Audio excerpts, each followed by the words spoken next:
Hi, it's Rob here. This is a preview of the 8-sided animated dice available on the site now.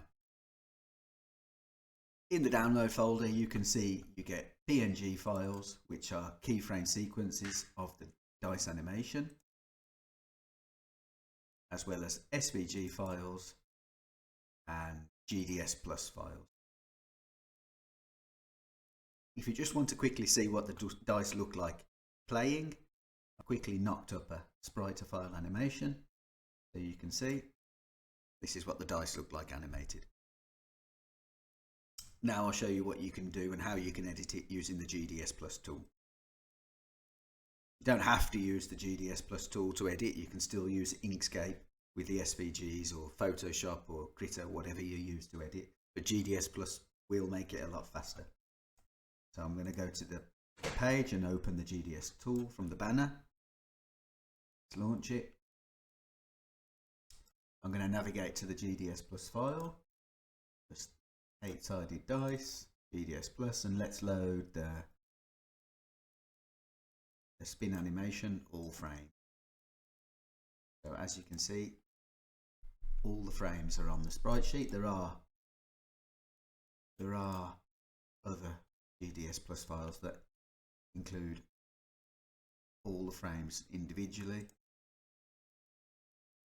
like this for example, where we can edit one frame at a time. But for ease, I'm going to use the sprite sheet with all frames on it. Leave this open for now. So, as you can see, we can edit the speed blur, we can turn that off, the motion blur at the back, we can turn off the spinning effect, and if you want to add your own symbols to the dice, you can turn the numbers, turn off the numbers, and then perhaps you could add your own symbols. In fact, let's do the circle so you see what I mean. If you wanted to put circles or squares, or you had your own symbol pack, you could put them on there. But for now, let's put them back on.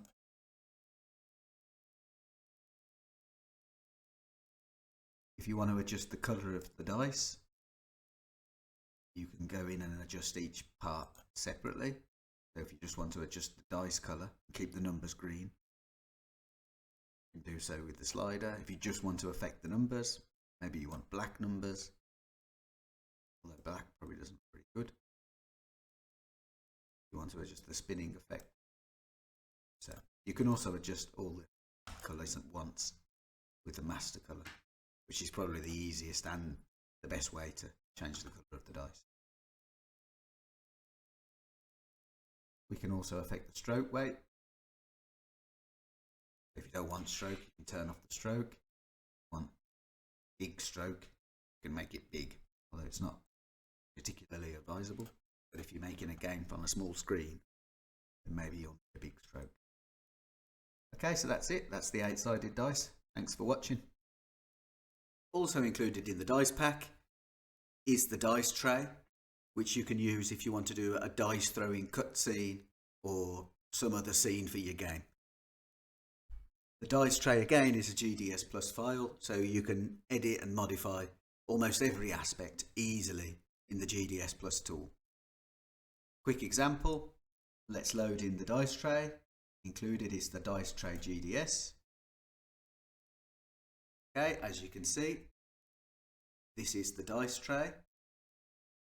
You can turn the end nails on and off, and we can adjust the colours of the felt background. Turn on the stroke. In fact, let's re-establish the colours, and let's select just the base. So we can easily modify the felt base. We can change the wood colour,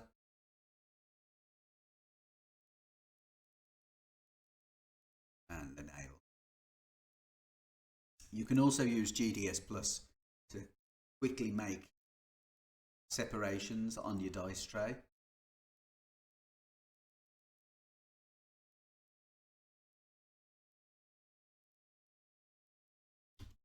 Duplicate that.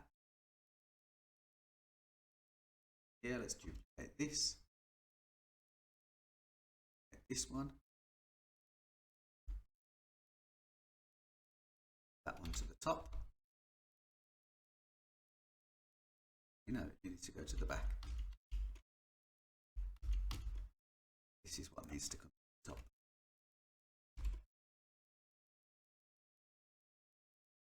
Make a nice position for the throwing pot, but let's make that bigger.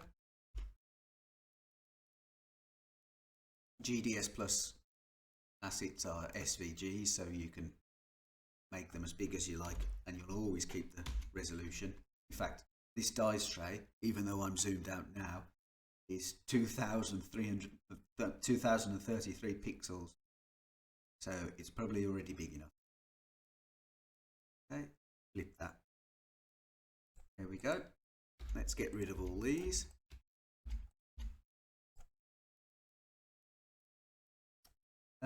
Actually, I'm going to import a dice so we can see what the dice look like on there. So I'm going to open import.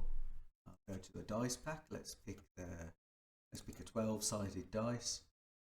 In GDS Plus, you can import SVGs directly. So I don't want to import an entire GDS scene. I'm going to import a couple of SVGs. Let's import these SVGs. As you can see, it's brought them in. Go, we've got a couple of dice. Put some spare dice over here.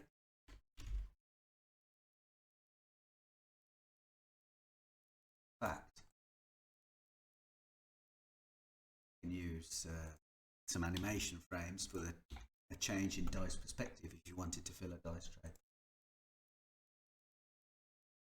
Let's go to the animation. Let's bring in 3 different perspectives. Okay, let's turn off effect and the blur. Up there. Again, effect, blur. Don't need that because that's the same perspective. Again, let's turn off the effect. Let's turn off the blur.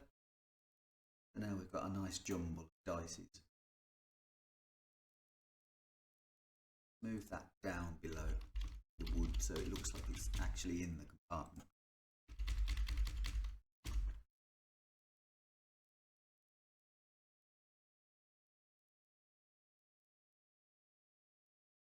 Duplicate these. Move it down.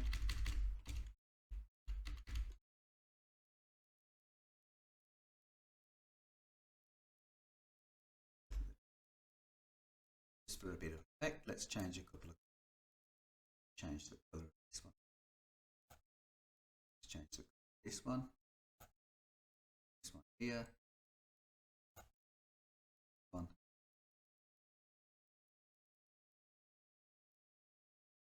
One.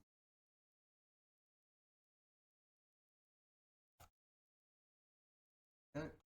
Oh, now got a nice dice throwing area or cutscene.